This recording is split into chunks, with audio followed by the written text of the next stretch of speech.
কিছু অভিযোগ দিতে আসছিলাম। অভিযোগটা মানে কোনো সেক্টর ওয়ারি? না, এগুলা হচ্ছে এখনো পর্যন্ত কনফিডেন্সিয়াল। তো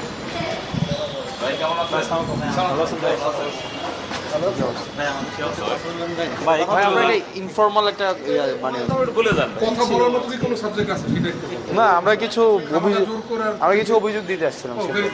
বলে দেন এটা একটু বলেন। কথা বলো, সাইজ কথা বলো। ভাই বলেন। হ্যাঁ, কি বলবো, কথা বলো। দুজনে বলেন। হ্যাঁ, কথা বলো, কথা বলো।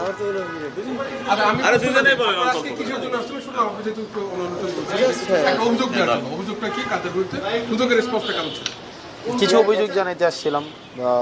কাছাকাছি দাঁড়ান। কিছু অভিযোগ দিতে আসছিলাম।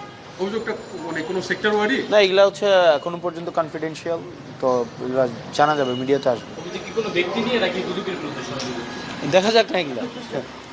বললাম তো কনফিডেন্সিয়াল, আমি যদি বলি তাহলে এটা আবার মানে ওই মানুষগুলো হচ্ছে তাদের জায়গা থেকে সচেতন হয়ে যাবে, তৎপর হয়ে যাবে। মানুষ না বলেন, ব্যক্তি নাকি দুদকের বিরুদ্ধে আপনাদের অভিযোগ? না না, দুদকের বিরুদ্ধে না, দুদকের বিরুদ্ধে। পট পরিবর্তনের পরে দুদকের কার্যক্রম নিয়ে এই কমিশন আসার পর আপনাকে সন্তুষ্ট বা যেভাবে তারা কাজ আমি ওইভাবে অ্যানালিসিস করিনি। আজকে আমি আসছি দ্বিতীয়বারের মতো। আমি কিছু অভিযোগ নিয়ে আসছিলাম।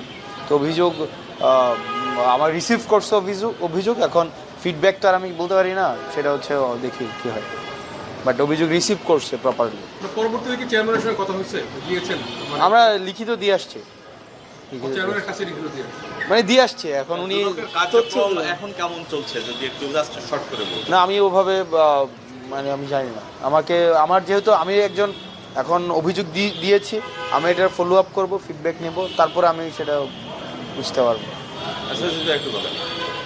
একটা বিষয় হচ্ছে যে ভাই একটা জিনিস কি, মানে এটা তো না, আমি এটা নিয়ে না, আমরা বলছি সামগ্রিকভাবে আওয়ামী লীগের অনেক এমপি মন্ত্রীদের কিন্তু অনেক দুর্নীতির অভিযোগ ছিল। বিগত সময় নানা দুর্নীতি হয়েছে, অর্থ পাচার বেশ বড় অভিযোগ রয়েছে। তো এখানে তো দুদকের সবচেয়ে বড় ভূমিকা থাকার কথা। সেই জায়গাতে দুদকের কাছে আপনাদের প্রত্যাশার জায়গাটাকে আর কেমন দেখছেন সেই প্রত্যাশার জায়গাটা? না, আমরা তো আমাদের জায়গা থেকে এটা সবসময় প্রত্যাশা করি। এই দুদককে ব্যবহার করেই কিন্তু মানে অনেককে সাম্রাজ্য তৈরি করতে সহযোগিতা করা হয়েছে, একদম কালো টাকার। আবার অনেক ভালো মানুষকে এটার মধ্যে দিয়ে বছরের পর বছর ধরে ভোগান্তিতে রাখা হয়েছে, অস্বস্তিতে রাখা হয়েছে। তো সেই জায়গা থেকে আমরা চাই দুদকের মতো ফাংশন করুক। এবং এখানে নতুন চেয়ারম্যান সাহেব এসেছেন, ওনার সম্পর্কে আমরা যতটুকু আগে জেনে এসেছি ভালো জেনে এসেছি। এখন আমরা কাজের মাধ্যমে সেটা দেখতে চাই।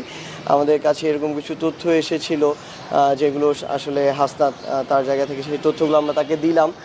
কারণ এটা খুব স্বাভাবিকভাবেই আমাদের কাছে যদি এমন কোনো তথ্য আসে যে তথ্যগুলো আমাদের মানে কিছু মানুষ আবার হচ্ছে তাদের জায়গা থেকে বেশ কিছু করে আমাদের জায়গা থেকে কোনো মানুষকে বিব্রতকর পরিস্থিতিতে ফেলতে চায়, ভালো মানুষগুলোকে আবার অস্বস্তিতে ফেলতে চায়, কিংবা খারাপ মানুষগুলো পার পেয়ে যেতে চায়, এইগুলো তো আমরা আর চাই না। সেই জায়গা থেকে আমাদের কাছে কিছু তথ্য ছিল, আমরা এগুলো দিয়েছি। আমরা সেই ফলো আপগুলো এখান থেকে নেব। এটা কি আপনাদের নাম ভাঙিয়ে কেউ কোনো কিছু করেছে এরকম কোনো? না, এটা আমাদের ব্যক্তিকেন্দ্রিক না, এটা আরও হচ্ছে মানে ব্যক্তিকেন্দ্রিকের মধ্যে সীমাবদ্ধ না, একটু বড়। তো এটা হতে পারে প্রতিষ্ঠান কেন্দ্রিক বা আরও অন্যান্য এরিয়া কেন্দ্রিক কিছু বিষয়গুলো হচ্ছে, যেগুলো আমরা এখন প্রত্যাশা করি না। তো সেই বিষয়গুলো সম্পর্কে যে তথ্যগুলো এসেছিলো এগুলো উপস্থাপন করতে এসেছিলাম।